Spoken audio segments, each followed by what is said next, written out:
Meus irmãos, a paz do Senhor Jesus, passando aqui para deixar-lhes uma reflexão rápida e que sinceramente me foi chocante.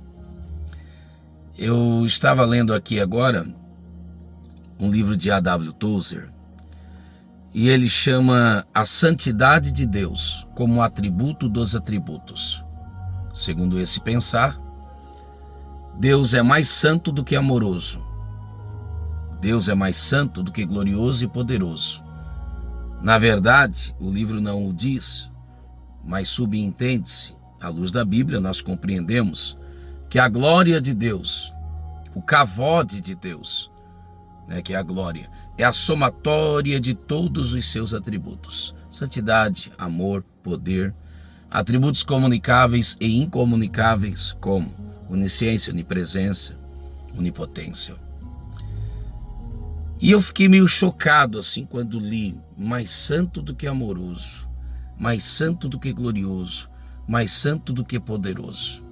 Mas à medida que eu fui lendo, a argumentação dele chamou minha atenção. E ele disse algo extraordinário. Ele escreve o seguinte: por isso que tudo em Deus é santo. Por isso que santidade é o atributo dos atributos. Seu amor é santo. Seu poder é santo. Sua graça é fruto de santidade, santifica-nos para tanto. Aí eu comecei a lembrar-me de textos, livros, que focam, como Levítico, por exemplo, que é o livro da santidade de Deus, que é o livro do Corbã, o livro da oferta, o livro do Liturgos, o livro da liturgia, que ensina minuciosamente como estar diante desse Deus.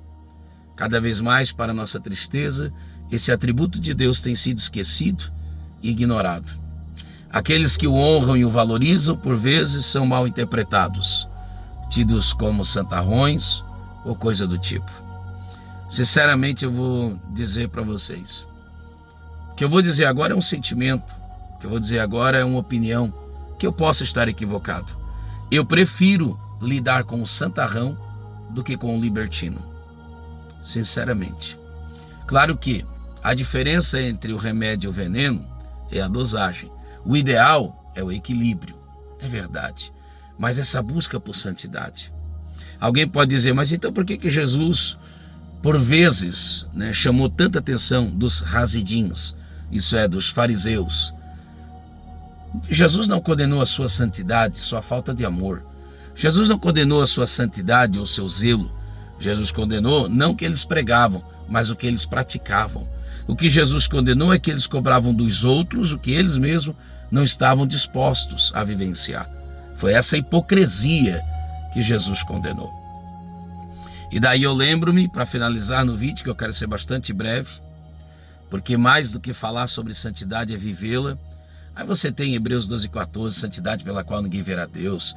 Você tem Apocalipse 20, você tem inúmeros textos que falam sobre isso, que focam no fato de que Deus será nosso Deus quando nós buscarmos a santidade.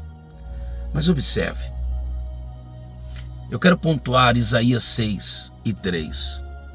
É a primeira, última e, consequentemente, única vez que esses seres angelicais, serafins, cujo nome significa ardentes em chama, aparecem no cenário bíblico.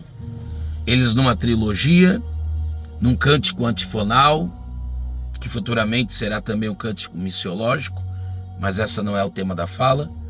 Eles olhando um ao outro, eles dizem um ao outro, santo, referindo-se a Deus, santo e santo. Eternamente santo, maravilhosamente santo, originalmente santo, perfeitamente santo. E daí eu quero que você pense um instante. Por que os serafins focaram na santidade de Deus? Isaías admira-se do seu trono, do seu séquito, da sua majestade e dos próprios serafins. Mas os serafins admiram porque ele é santo. Os serafins poderiam gritar, clamar em alta, de uma maneira altissonante, dizendo: poderoso, poderoso, poderoso, e ele o é. Poderiam dizer: majestoso, majestoso, majestoso, e ele o é. Poderiam dizer glorioso, glorioso e glorioso. E ele, de fato, é. Mas não. Os serafins focam no santo, santo, santo.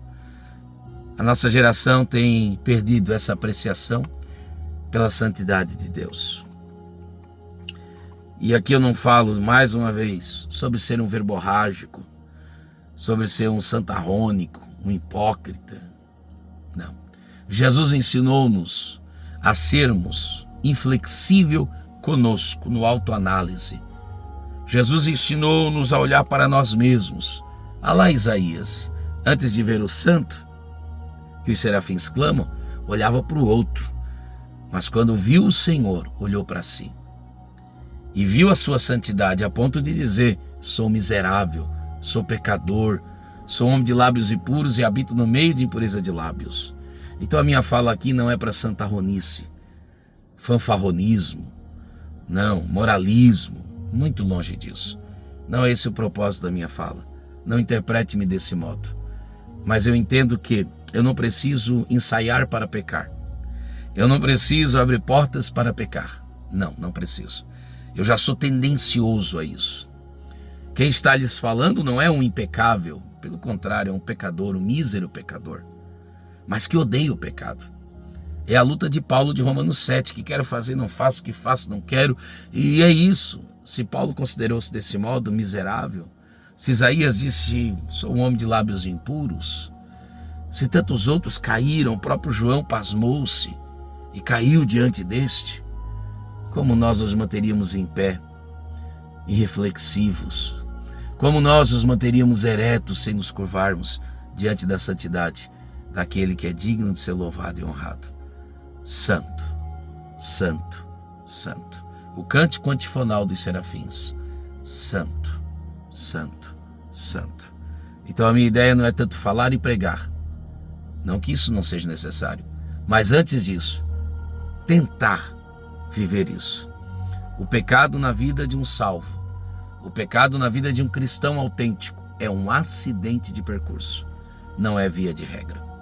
Que Deus nos ajude em Cristo Jesus a sermos mansos e humildes e procurarmos viver a santidade e entendermos que por mais que procuramos vivê-la, ainda assim estaremos muito longe da objeção. Imagine se não procurarmos assim fazer. Que Deus nos ajude em Cristo Jesus. Amém.